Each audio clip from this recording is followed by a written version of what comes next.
রহমান, এই জিয়াউর রহমান উনি নিজস্ব একটা বাহিনী তৈরি করেন, সেটা হলো জেড ফোর্স।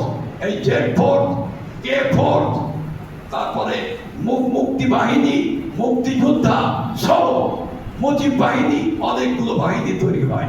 কিন্তু তার ভিতরে জেড ফোর্স একটা অত্যন্ত গুরুত্বপূর্ণ বাহিনী তৈরি হয়েছিল। এই জেড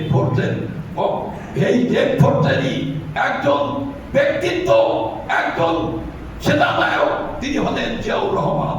আপনার দ্য লিবারেশন, আপনার 16ই ডিসেম্বর জিয়াউর রহমানকে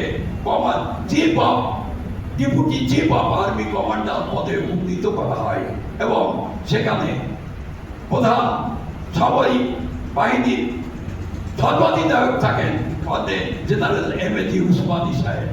এরপরে শফিউল্লাহ সাহেব হন বাংলাদেশের সেনাবাহিনী প্রধান এবং জিয়াউর রহমান সাহেব হন উপ সেনাবাহিনী প্রধান।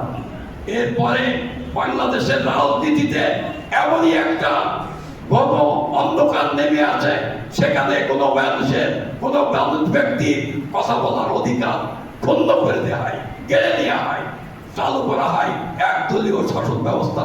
বাকশাল বাংলাদেশ কৃষক শ্রমিক আওয়ামী লীগ